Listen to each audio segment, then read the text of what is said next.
চলুন আমরা উৎসবের কাছে ফিরে যাই। এমন এক উৎসব যা 100 বছর পরে একবার আসে। চলুন আমরা শিখে নিই সেই উৎসবের এক বিচিত্র মন্ত্র। তবে শুধু দূর থেকে দাঁড়িয়ে দেখলে চলবে না, আপনাকেও অংশ নিতে হবে। সত্যি কথা বলতে কি, আপনাকে ছাড়া এই উৎসব সম্ভবই নয়। শুনতে থাকুন H.P. লাভক্রাফটের কাহিনী দ্য ফেস্টিভ্যাল অবলম্বনে মোহনা দেব রায়ের ভাবানুবাদে নৈশব্দের রাত।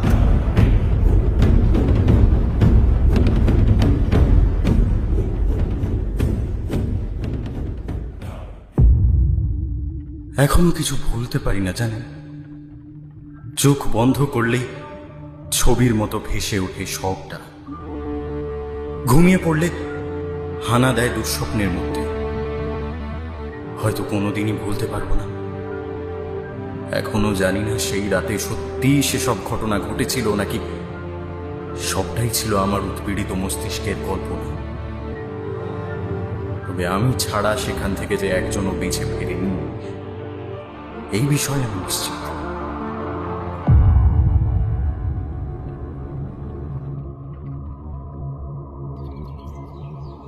নভেম্বরের এক চমৎকার সকালে একটা চিঠি এসেছিল আমার কাছে।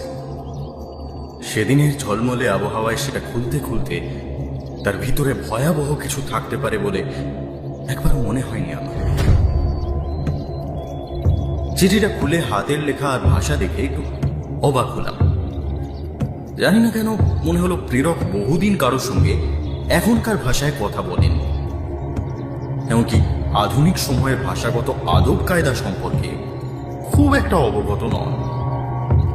কাঁপা কাঁপা হাতে লেখা সেই চিঠি ছিল অনেকটা এইরকম। প্রিয় হাওয়ার্ড, আশা করি কুশলে আছো। আমরাও ভালো আছি। যে বিশেষ কারণে তোমাকে এই চিঠি প্রেরণ করা তার অবতারণা করা যাক। তুমি জানো, মরশুমের শ্রেষ্ঠ উৎসব শুরু হতে আর 1 মাসও দেরি নেই।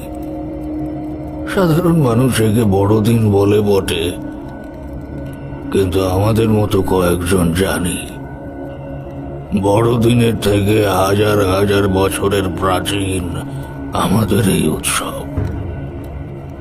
এর নাম ইউলটাইড। যখন মানব জীবনে আর কোনো উৎসবের অস্তিত্ব ছিল না, যখন উৎসব করা মানব সভ্যতায় নিষিদ্ধ ছিল, তখন থেকেই আমাদের পূর্বপুরুষরা প্রতি শতাব্দীতে একবার করে এই উৎসব পালন করতেন। এর কোনো অন্যথা হতো না। আজও পুরুষানুক্রমে আমরা এই আচরণবিধি পালন করে আসছি। আমাদের পূর্বপুরুষরা হলো পৃথিবীর প্রাচীনতম জনজাতি। কোনো এক বিস্তৃত অতীতকালে তারা এখানে এসে বসতি স্থাপন করেছিল। সঙ্গে নিয়ে এসেছিল তাদের যাবতীয় আচার অনুষ্ঠান, রীতিনীতি। সেই সব উৎসব বেথলেহেম কিংবা ব্যাবিলনের থেকেও অনেক পুরনো। এখন তারা ছড়িয়ে আছে গোটা পৃথিবীতে। সব জায়গাতেই জ্বালিয়ে রেখেছে কিছু বিশেষ ধরনের আচার অনুষ্ঠানের প্রদীপ। যে ধরনের আচার অনুষ্ঠান পৃথিবীর আর কোনো জনজাতিকে করতে দেখা যায় না। তাদের আদিম রহস্য এসব সাধারণ মানুষরা কেউ জানে না। আমাদের পূর্বপুরুষরা ছিল অদ্ভুত প্রকৃতির মানুষ, জনসমাজ থেকে প্রায় বিচ্ছিন্ন। তারা কথাও বলতো কোনো এক বিচিত্র অধুনালুপ্ত ভাষায়। যদিও শেষ অবধি পরিস্থিতির দাবিতে তাদেরকে ইউরোপের বিভিন্ন ভাষা শিখে নিতে হয়েছিল। কেউ তাদের কথা মনে রাখেনি। নিচে দুজনের স্বাক্ষর।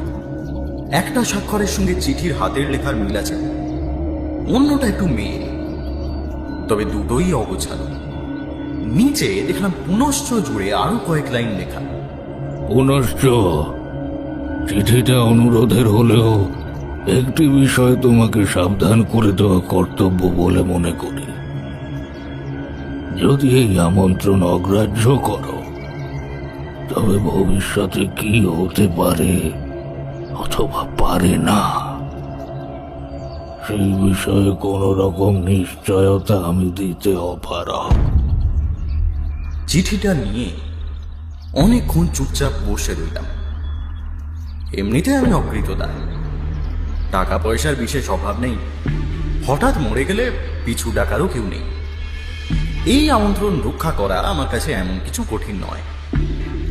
কিন্তু কেন জানি না, মনের ভেতর থেকে সায় পাচ্ছিলাম না। নিচে যে দুই ভদ্রলোক ভদ্রমহিলার সই আছে, মনে হচ্ছিল এসব যেন আমার বহু দিনের পরিচিত, যেন স্বপ্নে দেখা। ধীরে ধীরে শহরটা দৃশ্যমান হচ্ছিল চোখের সামনে। শহরের প্রাচীন ভগ্নপ্রায় বাড়ির চাল, থাম, গম্বুজ, চিমনির মাথা, ভেঙে আসা ব্রিজ, সমাধিক্ষেত্র, সব কিছু একটু একটু করে উন্মুক্ত হচ্ছিল আমার সামনে। এই শহরের রাস্তাঘাট গোলক ধাঁধার মতো, ভয়ঙ্কর চড়াই উতরাই, সরু আর ভীষণ রকম আঁকাবাঁকা। বাড়িগুলো এমনভাবে ছড়ানো ছিটানো রয়েছে যেন কোনো বাচ্চা খেলতে খেলতে সব খেলনা ছড়িয়ে রেখে উঠে গেছে। পুরো শহরটাই পাহাড়ের নানান ধাপে, ফলে আরো বেশি গোলমাল সৃষ্টি হয়েছে সবটার মধ্যে। বাড়িগুলো চিড়ি ছাদও অদ্ভুত, নিচু হেলানো ছাদ, ছোট ছোট খুপড়ি খুপড়ি জানলা, শীতের দাপটে সবকিছুর ওপরেই একটা সাদা আস্তরণ।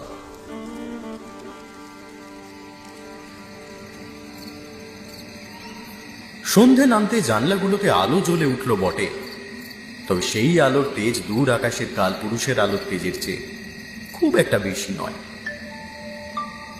পচাটে আষ্টে গন্ধযুক্ত সৈকতের ধারে এক রাশ গোপনীয়তা বুকে নিয়ে ক্রমাগত কিসের যেন অভিযোগ জানিয়ে যাচ্ছে একটা কালচে মৃত্যুহীন সমুদ্র। আর এই সব কিছুর মধ্যে পাহাড়ের মাথায় রাজকীয় ভঙ্গিতে মাথা তুলে দাঁড়িয়ে আছে একটা চার্চ। সময়ের অভিঘাত তাকে স্পর্শ করার সাহস পায়নি, এতটাই গাম্ভীর্য তার সারা শরীরে। একটা কবরস্থানের পাশ দিয়ে আমি হাঁটছিলাম। এখানকার সমাধি ফলকগুলো কালো, দেখে যেন মনে হয় কোনো এক বিশাল মৃতদেহের পচা আঙুলগুলো বেরিয়ে আছে মাটির থেকে। রাস্তায় জনমানব নেই, কেবল মনে হলো মাঝে মধ্যে দূর থেকে যেন কাঠ পোড়ার মতো শব্দ আসছে, যেন একটা ক্রসকে পোড়াচ্ছে কেউ। আমি জানতাম আমার দুজন পূর্বপুরুষকে ডাইনি সন্দেহে পোড়ানো হয়েছিল এখানে 1692 সালে। ঠিক কোন জায়গায় সেটা আমি জানতাম না। আজ বড়দিন। রাস্তায় হাঁটতে হাঁটতে আমি কান পেতেছিলাম মানুষের আনন্দ কল্লোল শোনার জন্য, কিন্তু সেরকম কিছু কানে এলো না। পরে ভাবলাম এইসব পিউরিটান লোকজনের ক্রিসমাস পালন করার রীতিনীতি হয়তো অনেকটাই আলাদা, আমার ধারণার সঙ্গে মিলবে না। তারা হয়তো নিজের ঘরে বসে আগুনের ধারে প্রার্থনা করতে ব্যস্ত, তাই উৎসবের আওয়াজ শোনার চেষ্টা করা ছেড়ে দিলাম। রাস্তায় যে আর জনমানব নেই এই ব্যাপারটা নিয়েও আর মাথা ঘামালাম না। কোথাও আলো নেই, পথের ধারে মাঝে মাঝে কেবল ছোট ছোট দোকানঘর কিংবা সরাইখানা বা একটা দুটো খুপড়ি খুপড়ি জানলার বাড়ি, তাদের সার্সি থেকে ফুটি ফাটা আলো এসে পড়েছে রাস্তায়। আমার কাছে শহরের একটা ম্যাপ ছিল, জানতাম আমার আত্মীয়দের বাড়ি কোথায়। কাজেই ব্যাক স্ট্রিট ধরে সার্কেল কোর্টের দিকে চললাম। ফ্ল্যাগস্টোনের ফুটপাথের ওপর জমে থাকা বরফে সাবধানে পা ফেলে গ্রিন লেন দিয়ে মার্কেট হাউসের দিকে এগোলাম। যত আমার গন্তব্যের কাছাকাছি এলাম ততই মনের মধ্যে উত্তেজনা বাড়ছিল। শেষে গ্রিন লেনের 7 নম্বর বাড়িটা দরজা আমি দেখতে পেলাম। মাথার ছাদটা চূড়োওয়ালা, ঢালু হয়ে নেমে এসেছে অনেকটা নিচু পর্যন্ত। ওপরে দোতলার ঘরও চোখে পড়ল। সবকিছুই বানানো হয়েছে 1650-এর আগে। বাড়ির ভেতর আবছা আলো জ্বলছিল। হীরের কুচির আকৃতির জানলা থেকে সেই আলো এসে পড়েছিল বাইরে। ছাদটা এতই নিচু আর ঢালু যে উল্টো দিকের বাড়ির ছাদ স্পর্শ করেছে প্রায়, ফলে আমার মনে হচ্ছিল যেন কোনো টানেলের মধ্যে দাঁড়িয়ে আছে। দরজায় ওঠার নিচু পাথরে সিঁড়িগুলোতে বরফের চিহ্ন মাত্র ছিল না। এই গলিটা এত সরু যে এখানে কোনো ফুটপাত নেই, তবে অনেক বাড়িতেই দেখলাম দরজায় পৌঁছানো বেশ উঁচু উঁচু লোহার রেলিং দেওয়া সিঁড়ি। তবে অবাক লাগলেও ভালো লাগছিল আমার। আশপাশে বরফের উপরে কিছু পায়ের ছাপ থাকলে আরো ভালো লাগতো, কিংবা যদি কয়েকটা জানলার পর্দা সরানো থাকতো। আমার সামনের দরজার প্রাচীন কড়াটা একবার নাড়ালাম। একবার কেমন যেন ভয় করলো আমার। কিসের ভয় তা ঠিক বলতে পারবো না, তবে ভয়টা অনেকক্ষণ থেকেই ধীরে ধীরে জমা হচ্ছিল মনের মধ্যে। হয়তো আমার বংশের ইতিহাস আমার কাছে এতটা অচেনা বলেই, কিংবা হয়তো সন্ধ্যেটা একটু বেশি গম্ভীর আর খোলাটে বলে। তার উপরেই প্রাচীন শহরের অদ্ভুত শান্ত রাস্তাঘাট। আমার ডাকের উত্তরে দরজাটা খুলে যেতে আমি আরো ভয় পেয়ে গেলাম। দরজার ওপাশে আমি কোনো পায়ের শব্দ শুনি, যেন মনে হলো দরজার ওদিকে যিনি দাঁড়িয়ে আছেন বহু যুগ ধরে তিনি আমার জন্যই অপেক্ষা করছিলেন। কিন্তু ভয়টা বেশিক্ষণ স্থায়ী হলো না। ওপাশের মানুষটা বৃদ্ধ, পরনে ড্রেসিং গাউন, পায়ে স্লিপার, চেহারা এতটাই সাধারণ যে তার মধ্যে একটা আশ্বাসের ভাব ছিল। গুড ইভিনিং, আমি হাওয়ার্ড। আপনি চিঠি পাঠিয়ে আমাকে আর কিছু বলার সুযোগ না দিয়ে হাত তুলে থামিয়ে দিল লোকটা। তারপর হাত নেড়ে একটা ভঙ্গি করল। তাতে আমি বুঝতে পারলাম মানুষটা বোবা। চিঠির ভাষার কারণ এতক্ষণে খানিকটা স্পষ্ট হলো। লোকটার হাতে একটা মোমের ফলক আর কলম, সেগুলো দিয়ে প্রাচীন ভাষায় একটা অভ্যর্থনা সূচক শব্দ লিখল সে। তারপর আমাকে ডেকে নিয়ে গেল ভেতরের ঘরে। একটা বসার ঘর, সিলিংটা বেশ নিচু, আলো বলতে মোমবাতি, বিশাল বিশাল পরিবর্তা, আসবাবপত্রগুলো সবই সপ্তম শতাব্দী। গোটা ঘরটা যেন অতীতের অতল থেকে উঠে আসা একটা দিন। একটা বিশাল গুহার মতো ফায়ারপ্লেস, একটা প্রাচীন সেলাই যন্ত্র বা স্পিনিং হুইল, তাতে বসে কাজ করছেন একজন বৃদ্ধ মহিলা। তার পরনে আলগা র্যাপার আর মাথায় শক্ত করে বাঁধা টুপি। আমার দিকে মুখ করেই বসে আছেন, চুপচাপ বুনে চলেছেন।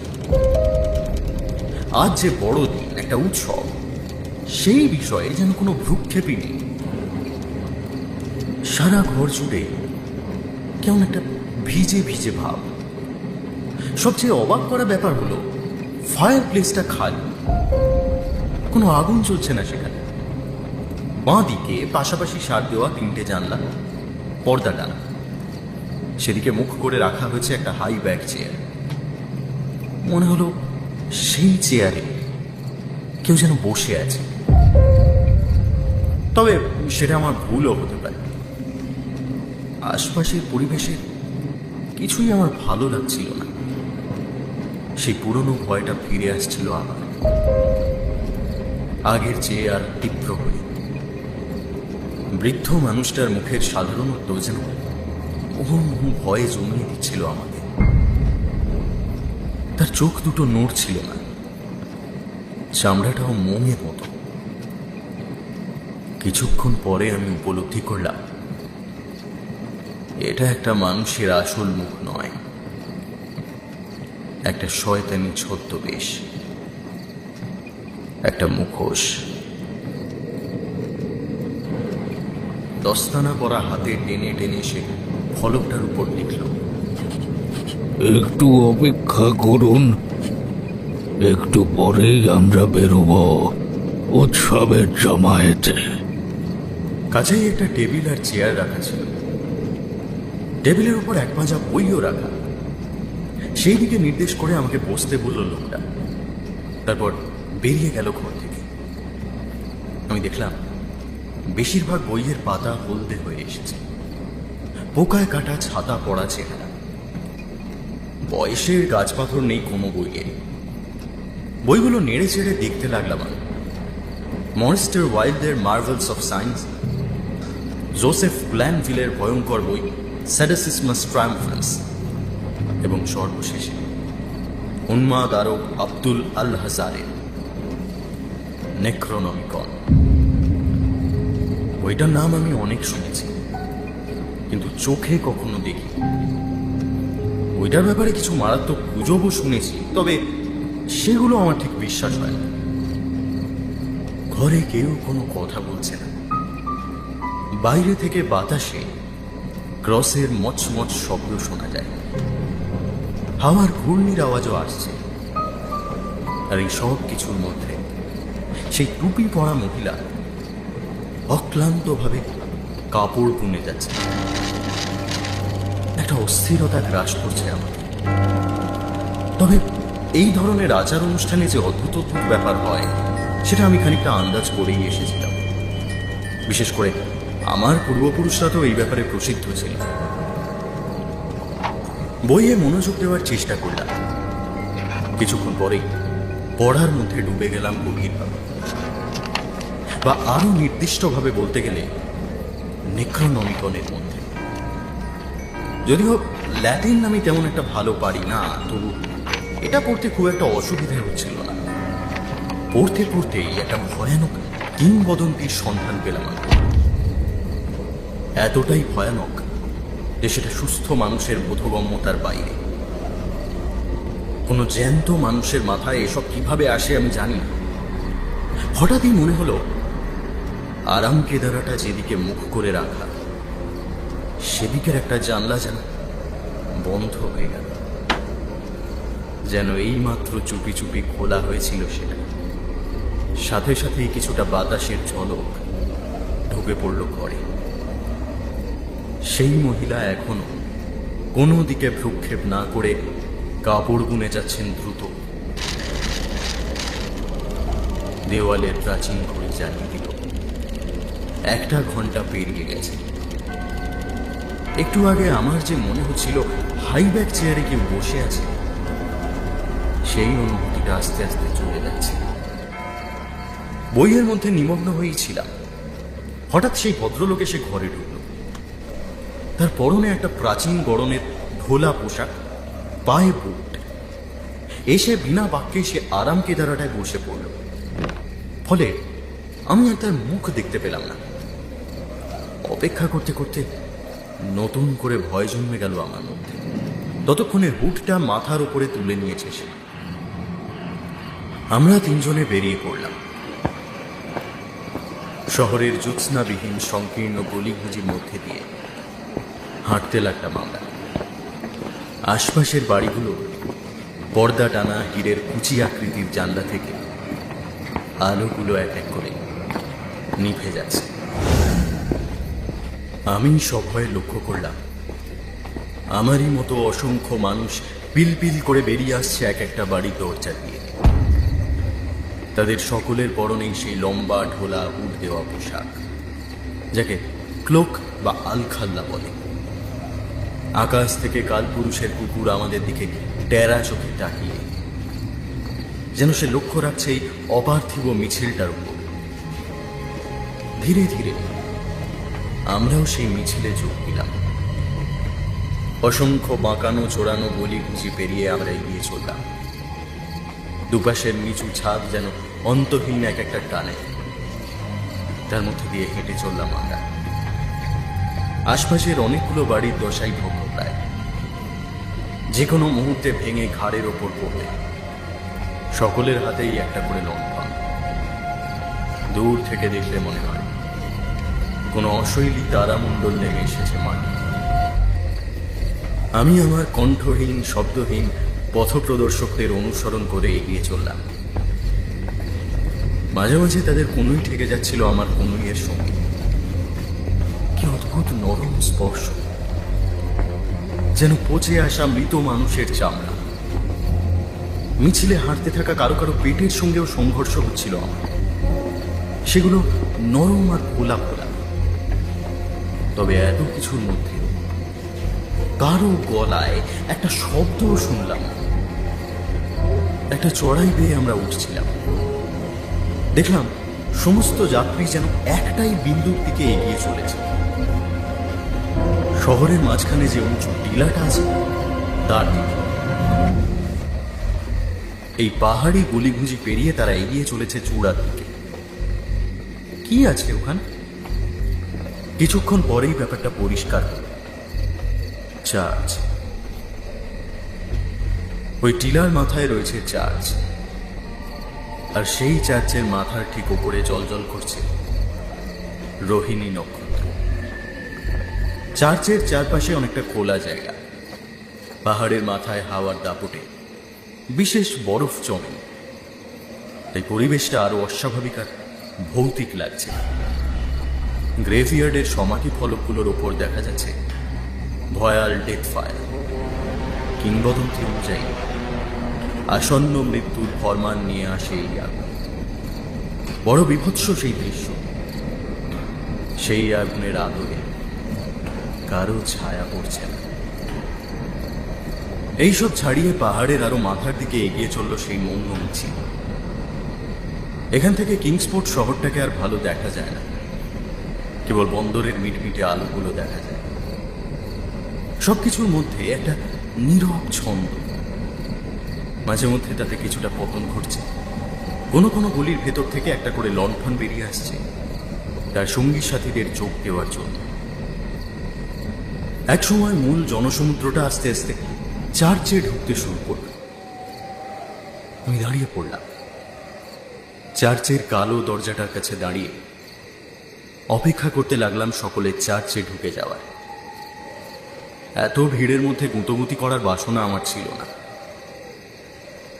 কিছুক্ষণ পরে দেখলাম বৃদ্ধ লোকটা আমার জামার হাতা ধরে টানছে, কিন্তু আমি ঠায় দাঁড়িয়ে রইলাম। আমি ঢুকলে সবার শেষেই ঢুকব।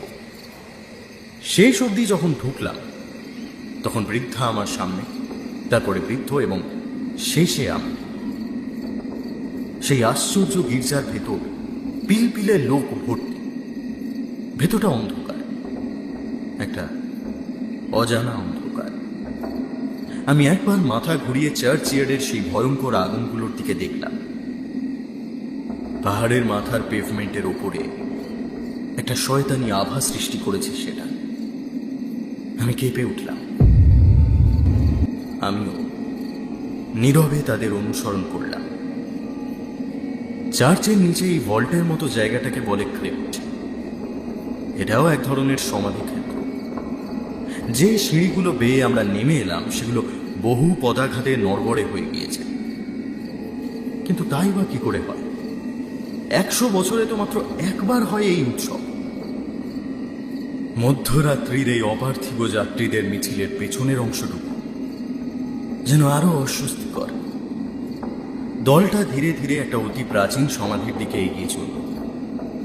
আমি সভয়ে দেখলাম সেই সমাধির সামনে একটা বড় ফাটল, এতটাই বড় যে অনায়াসে একাধিক মানুষ তার মধ্যে ঢুকে যায়। মিছিলটা শুঁয়োপোকার মতো তার ভেতরেই ঢুকছে। পর মুহূর্তে আমি নিজেকে আবিষ্কার করলাম একটা অন্ধকার সিঁড়িতে। সেটা বেয়ে নামছি আমি। পাথুরে খড়খড়ে পেঁচানো সিঁড়ি। ভেতরটা কেমন যেন ভিজে ভিজে, আর একটা অদ্ভুত গন্ধ, কেমন যেন ভারী দম বন্ধ করে দেওয়া। সেই সিঁড়ি পাক খেতে খেতে নিচে নেমে চলেছিল অনন্তের পথে, যেন পাহাড়ের পেটের ভেতর পৌঁছে গিয়েছি আমরা। দুপাশে চুনা পাথরের দেওয়াল, ছুরির ফলার মতো পাথরের অংশ বেরিয়ে আছে ছাদ আর মেঝে থেকে। এতগুলো মানুষ নামছে, তবু একটাও শব্দ নেই চারপাশে। কিছুক্ষণ পরপর আমি বুঝতে পারছিলাম পায়ের নিচে মেঝে আর দুপাশের দেওয়াল একটু একটু করে পাল্টে যাচ্ছে। কিন্তু আমাকে তার থেকেও বেশি বিব্রত করেছিল অন্য একটা জিনিস। এত মানুষ নামছে, কারো পায়ে কোনো শব্দ নেই কেন? এমনকি আমার নিজের পায়েও নয়। শব্দ নেই, কাজেই প্রতিধ্বনিও নেই। কত যুগ ধরে নেমেছিলাম জানি না।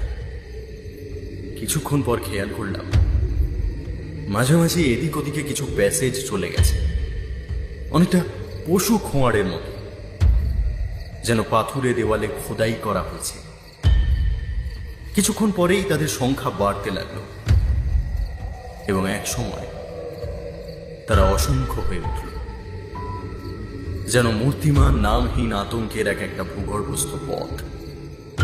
সেই পচা গন্ধটা ভারী হতে হতে ক্রমেই অসহ্য হয়ে উঠেছিল। আমার মন বলছিল এতক্ষণে পাহাড় ছাড়িয়ে আরো নিচে নেমে এসেছি আমরা, হয়তো কিংসপোর্টের ভূগর্ভে। কত প্রাচীন এই শহর, এর বুকের গভীরে আর কি কি রহস্য ধারণ করে রেখেছে কে জানে। এরপরই একটা আশ্চর্য আলোর আভা দেখতে পেলাম, আর সঙ্গে সঙ্গে শুনতে পেলাম অন্ধকার কালচে জলরাশির গর্জন। আবার কেঁপে উঠলাম। এতক্ষণে মনে হতে শুরু করেছিল এখানে না এলেই ভালো হতো। এ রাতের কোনো কিছুই যেন শুভ নয়। পায়ের নিচের সিঁড়িগুলো ধীরে ধীরে চওড়া হচ্ছে, সাথে সাথে শুনতে পাচ্ছিলাম একটা ক্ষীণ বাঁশির মতো সুর। সুর না বলে বরং বলা ভালো বাঁশির সুরকে কেউ যেন ঠাট্টা করছে। আর তারপর হঠাৎ একটা মোড় ঘুরতেই জীবনের সবচেয়ে ভয়াবহ দৃশ্যটার মুখোমুখি হলাম। ছত্রাক আক্রান্ত একটা বিশাল সমুদ্র সৈকত, আর তার উপরে একটা আকাশ ছোঁয়া সবুজ আগুনের শিখার স্তম্ভ। সবুজ আগুন অর্থাৎ নরকের আগুন, ইনফার্নো, সাক্ষাৎ শয়তানের নিজের হাতের জিনিস। সেই আগুন এখানে কেন জ্বলছে? তার থেকে কোনো তাপ বিকিরিত হচ্ছে না, কোনো আলো না। একটা অদ্ভুত অশুভ আগুন। পাশ দিয়ে বয়ে যাচ্ছে একটা তেলতেলে নদী। একটু দূরে গিয়ে পৃথিবীর গভীরতম অন্ধকারতম কোনো উপসাগরে মোহনা সৃষ্টি করেছে সে। প্রায় অজ্ঞান হয়ে যেতে যেতে আমি নিজেকে সামলে নিলাম। নিঃশ্বাস বন্ধ হয়ে এসেছিল ততক্ষণে। নদীর ধারে যত দূর চোখ যায় ঘৃণ্য পচাটে ছত্রাকের বিস্তার, সঙ্গে কুষ্ঠ রোগের মতো আগুন আর তৈলাক্ত জল। কালো আলখাল্লা করা অবয়বগুলো সেই সবুজ আগুনের থামকে ঘিরে একটা উপবৃত্ত তৈরি করেছে। এই তবে তাদের ইউল রাইট উৎসব, যা প্রতি শতাব্দীতে মাত্র একবার অনুষ্ঠিত হয়। এই পৃথিবীতে মানুষের আগমনের থেকেও বহু পুরনো এই রিচুয়াল। মানুষের অনুপস্থিতিতে কারা সেগুলো পালন করত তা আমরা জানি। তবে এইটুকু জানি যে এই পৃথিবীর বুক থেকে মানুষ বিলুপ্ত হয়ে যাওয়ার বহু বহু বছর পরেও এই আচার পালিত হয়ে চলবে। সূর্যের একটি বিশেষ অবস্থান নিরীক্ষণ করে এই অনুষ্ঠান পালন করা হয়। ল্যাটিন থেকে বাংলায় অনুবাদ করলে অনুষ্ঠানের নামটা হয় মকর সংক্রান্তি এবং বসন্তের প্রতিশ্রুতির আদিম শাস্ত্রীয় ক্রিয়া। একই সঙ্গে আগুন এবং চিরসবুজ, আলো এবং সঙ্গীতের আচার। সেই অন্ধকারের মধ্যে আমি সাক্ষী রইলাম সেই ভয়ঙ্কর অনুষ্ঠান পালনে। তারা সেই সবুজ বিষাক্ত আগুনটাকে পুজো করছিল, সৈকত থেকে মুঠো মুঠো ছত্রাক তুলে এনে আহুতি দিচ্ছিল সেই আগুনের মধ্যে। এই সব দেখতে দেখতে আরো একটা জিনিস দেখতে পেলাম। দূরে আগুনের থেকে কিছু তফাতে একটা আকৃতিহীন অবয়ব গুঁড়ি মেরে বসে আছে উবু হয়ে। সেই বাজাচ্ছে ওই বাঁশি।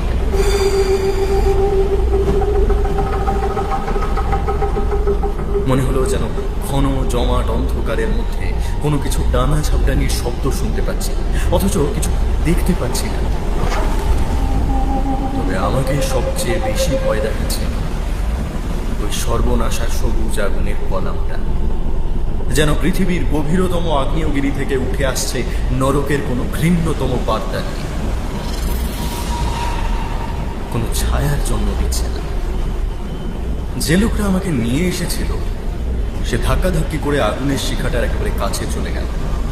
তারপর কাট কাট ভাবে হাত পা নাড়তে লাগলো উপবৃত্তটার উদ্দেশ্যে, যেন কিছু উন্মাদ রীতিনীতি পালন করার নির্দেশ দিচ্ছে। একটা সময় উপস্থিত সকলে সাষ্টাঙ্গ প্রণাম করল। বিশেষ করে লোকটা যখন সেই জঘন্য নেক্রোনমিকন উপরের দিকে তুলে ধরল, সেই সময়।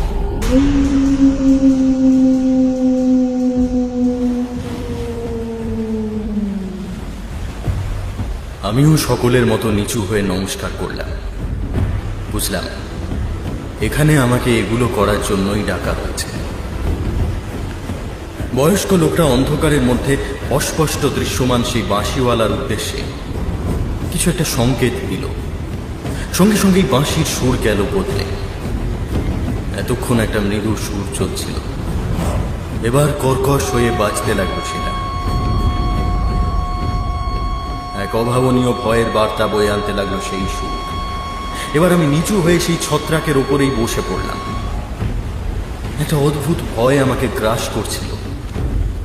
সেই ভয় এই অনুষ্ঠানের নয়, এমনকি এই পৃথিবীরও নয়। সেই ভয় মহাজাগতিক। সে যেন আসছিল তারাদের মাঝখানের উন্মাদ শূন্য স্থানগুলোর ভেতর থেকে। সবুজ আগুনের নাগালের অনেক বাইরে ক্রোশের পর ক্রোশ বয়ে চলা সেই নারকীয় নদীর ওপারের অকল্পনীয় অন্ধকার থেকে ধেয়ে আসছিল একটা অপার্থিব, অশ্রুত অথচ সন্দেহাতীত শব্দ। ডানা ঝাপটানির আওয়াজ, এক টানা ছন্দবদ্ধ। কিছুক্ষণ পরে কিছু প্রাণীর অবয়ব আবির্ভূত হলো সামনে। তাদের আকৃতি এমনই যা কোনো সুস্থ মানুষের পক্ষে বোঝা সম্ভব নয়। তারা নারকীয়, ঠিক কাক নয় পুরোপুরি, ছুঁচোও নয়, বাজ পাখিও বলা চলে না, পিঁপড়ে কিংবা ভ্যাম্পায়ার বাদুড়ও নয়, এমনকি মৃত মানুষের পচা গলা শরীর পর্যন্ত নয়। তবে এই সব কিছুরই খানিক খানিক বৈশিষ্ট্য তাদের মধ্যে ছিল। আর কি ছিল তা আমি মনে করতে পারবো না, চাইও না। তারা শান্তভাবে উঠতে উঠতে আমাদের সামনে এলো। কিছুটা পথ এলো হেঁটে। দেখলাম তাদের ডানাগুলো জালের তৈরি। তারা এসে পৌঁছাতেই যাত্রীদের একজন একটাকে ধরে ফেললো এবং চড়ে বসলো তার উপর। তারপর তাকে সমেত প্রাণীটা উড়ে গেল সেই অন্ধকার নদীটার দিকে, যেখানে কোনোদিন সূর্যের আলো পৌঁছায়নি, যার মন্থকূপের ভেতর ধরা আছে অনির্বচনীয় কোনো নারকীয় ভয়। কাপড় বোনা মহিলাটি ইতিমধ্যেই বাকিদের সঙ্গে চলে গিয়েছিল। আমি এবং সেই বৃদ্ধ লোকটি রয়ে গিয়েছিলাম। আমি মরে গেলেও ওই প্রাণীর পিঠে চড়তে চাই। কোনো রকমে উঠে দাঁড়াতে দাঁড়াতে বুঝতে পারলাম সেই আকারহীন বাঁশিওয়ালাও যেন দূরে কোথায় মিলিয়ে গেছে। কেবল দুটো অদ্ভুত প্রাণী কাছে দাঁড়িয়ে আছে। আমি শিউরে উঠে বললাম, না না না, ওই পাগলামির মধ্যে আমি কিছুতেই যাব না, না কিছুতেই যাব না। লোকটা সেই মোমের ফলক এবং কলম বার করে খুব দ্রুত কিছু একটা লিখে আমাকে দেখালো। আমি দেখলাম তাতে লেখা আছে, তোমার সরাসরি পূর্বপুরুষেরা উইলের এই উৎসব চালু করেছিল। তুমি হলে একমাত্র উত্তরাধিকারী। তোমার পূর্বপুরুষেরা আমাকে দায়িত্ব দিয়ে গিয়েছিল যাতে এই সমস্ত কাজটা নির্ঝঞ্ঝাটে হয়। তোমার এখানে আসা, এই অনুষ্ঠান দেখা এবং আরো গোপনীয় যেসব আচার অনুষ্ঠান আছে যা এখনো সম্পন্ন করা হয়নি, সেগুলো দেখা তোমার ভবিতব্য। তুমি এটা করতে বাধ্য। যত বড় দায়িত্বই আপনার উপর থাকুক, আমি সাধারণ মানুষ, আমি আর এক মুহূর্ত এখানে থাকবো না। আপনার যা ইচ্ছা করেন। এইবার লোকটা তার পোশাকের ভেতর থেকে একটা লোহার আংটি আর ঘড়ি বের করল। দুটোতেই আমার পরিবারের প্রাচীন প্রতীক চিহ্ন ছাপা। বুঝতে পারলাম লোকটা নিজের বিশ্বাসযোগ্যতা প্রমাণ করতে চাইছে আমার কাছে, কিন্তু আমি ব্যাপারটায় গুরুত্ব দিলাম না। বহু আগে পুরনো কাগজপত্র ঘেঁটে দেখেছি ওই ঘড়িটা আমার কোনো এক পূর্বপুরুষের সঙ্গে কবর দেওয়া হয়েছিল 1698 সালে। আমি এতেও মানলাম না দেখে বয়স্ক লোকটা মাথার হুডটা খুলে ফেলল এবং নিজের মুখের দিকে দেখিয়ে তার সঙ্গে আমার মুখের সাদৃশ্য বোঝানোর চেষ্টা করতে লাগল। আমি নিজের অজান্তেই আবার কেঁপে উঠলাম, কারণ ভেতর ভেতর আমি জানতাম ওই মুখ আসলে মোমের মুখোশ ছাড়া আর কিছুই নয়। দাঁড়িয়ে থাকা দুটো কদাকার পশু ততক্ষণে অধৈর্যভাবে আশপাশের শ্যাওলা ছত্রাকগুলো খাচ্ছে। দেখে মনে হলো বৃদ্ধ লোকটাও প্রায় একই রকম অধৈর্য হয়ে উঠেছে। দুটোর মধ্যে একটা প্রাণী আস্তে আস্তে সরে যেতে শুরু করতেই লোকটা তাড়াতাড়ি ঘুরে তাকে থামাতে গেল। হঠাৎ করে এরকম নড়াচড়ার ফলে তার মাথার উপর বসানো মোমের মুখোশটা গেল আলগা হয়ে। তার পেছন থেকে ঠিক কি বেরিয়ে এলো তার সঠিক বর্ণনা আমি দিতে পারবো না। শুধু আমার এইটুকুনি মনে আছে যে সেই বিশাল পশুটা পাথরের সিঁড়িটা আড়াল করে দাঁড়িয়েছিল। তাই উপায়ন্তর না দেখে আমি সেই তৈলাক্ত ভূগর্ভস্থ নদীতে ঝাঁপ দিলাম। নদীটা কিছুটা গিয়ে একটা সমুদ্র গুহার মধ্যে ঢুকেছে। আমার চিৎকার সেই অপার্থিব পরিবেশে লুকিয়ে থাকা কোনো কোটর থেকে আরও কোনো ভয়াবহতাকে টেনে সামনে নিয়ে আসার আগে পৃথিবীর গভীর ক্ষত থেকে উঠে আসা এক ভয়ঙ্কর আতঙ্ক আর উন্মাদনার অভিশাপের মতো সেই পচা নারকীয় জলের মধ্যে আমি ঝাঁপালাম। তারপর আর কিছু মনে নেই।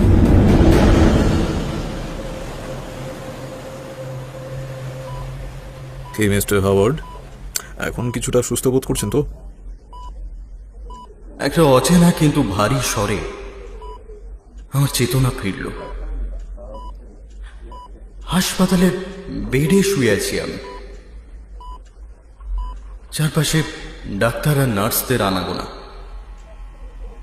আমার শেষ অভিজ্ঞতার সেই ভয়াবহতার নিদর্শন কোথাও নেই। আমি আমি কোথায় আছি ডক্টর?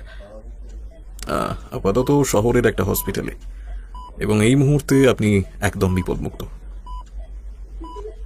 যতখানি আশ্বাস কথাটা শুনে আমার পাওয়া উচিত ছিল ততটা আমি পেলাম না। উল্টে জিজ্ঞেস করলাম, আপনারা পেলেন কোথায় আমায়? আপনি কিংসপোর্ট বন্দরের কাছে একটা কাঠ জড়িয়ে ধরে ভাসছিলেন।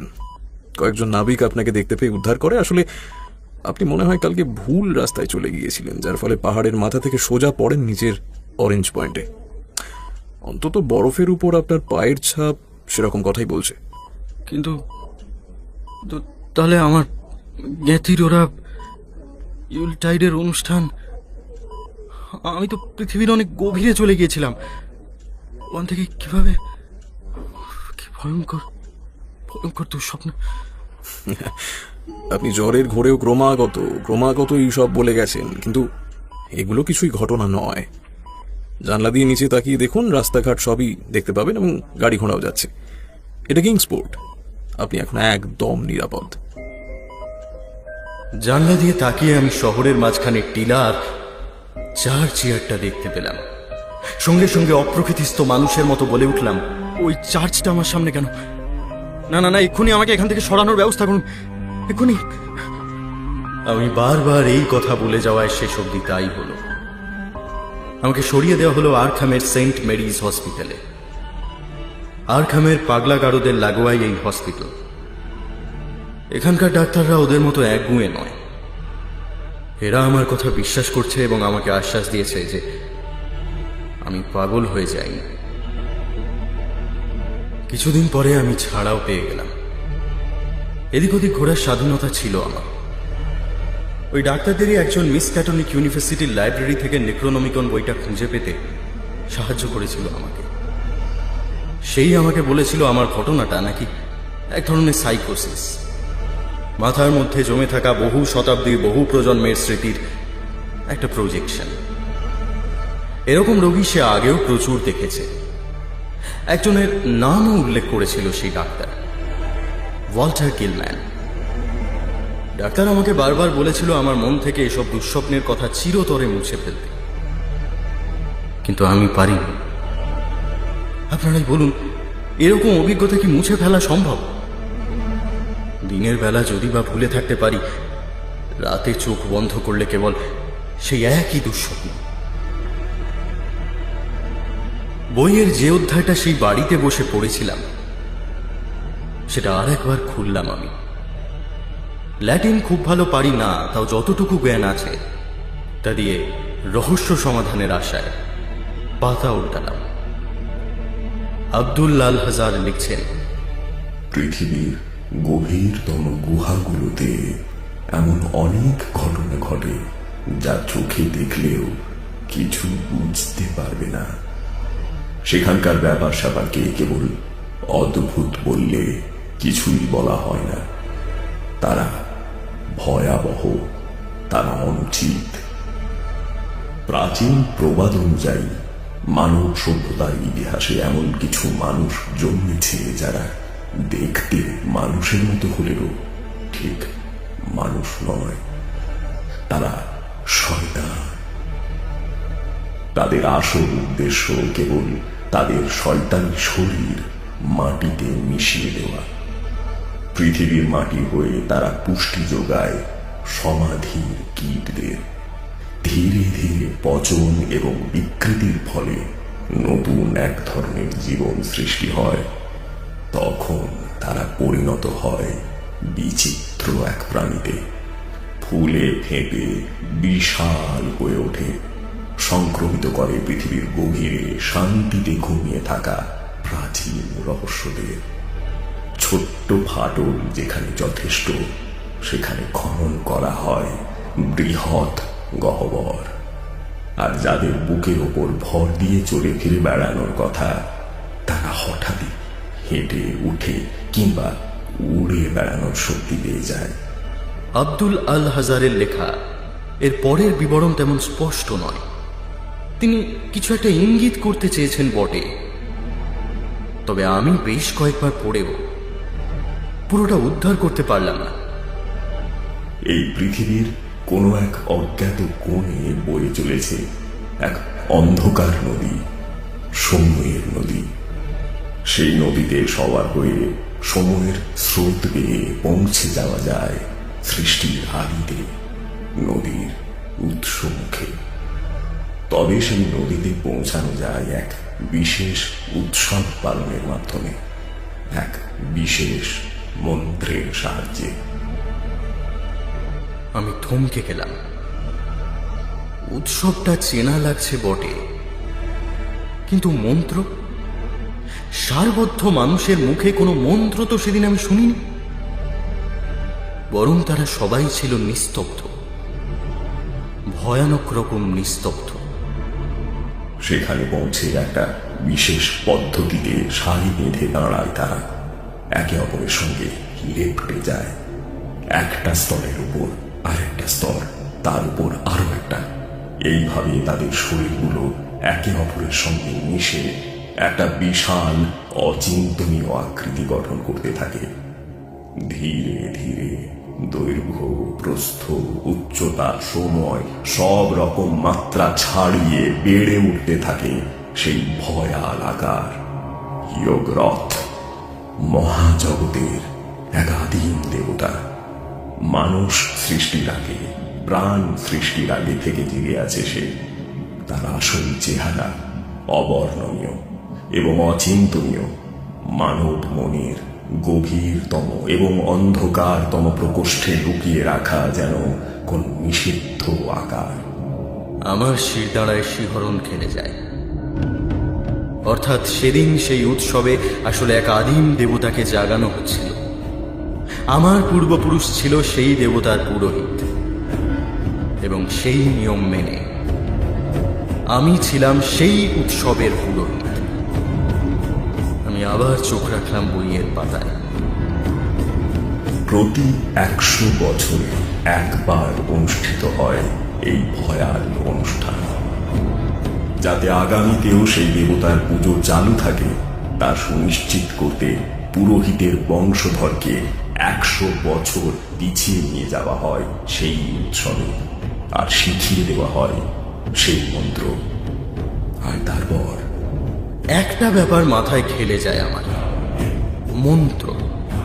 হ্যাঁ, সেদিন রাতে নীরব জনসমুদ্র একটাই মন্ত্রে আন্দোলিত হয়েছিল, নৈঃশব্দ। হয়তো বিশেষ কোনো শব্দ নয়, সমস্ত শব্দের অনুপস্থিতি সেই দেবতাকে জাগানো। কিন্তু সেদিন কি সত্যি জেগেছিল দেবতা? তাই যদি হয় তাহলে আমি ফিরলাম কি করে? বইয়ের দিকে তাকালাম। খোলা পাতাটা সেখানেই শেষ হয়ে গেছে। আমার মাথাটা ঝিমঝিম করছে, তাও চোখ বুঝলে কাঁপা কাঁপা হাতে পাতা উল্টানোর চেষ্টা করলাম। আমার কানে অন্য কোনো শব্দ আসছে না, সব কিছু যেন ভীষণ ভীষণ রকম নিস্তব্ধ। পুরোহিতের বংশধরকে 100 বছর পিছিয়ে নিয়ে যাওয়া হয় সেই উৎসবে, শিখিয়ে দেওয়া হয় সেই মন্ত্র, আর তারপর জেগে ওঠে আদিম দেবতা সেই ভবিষ্যতের পুরোহিতের শরীরে।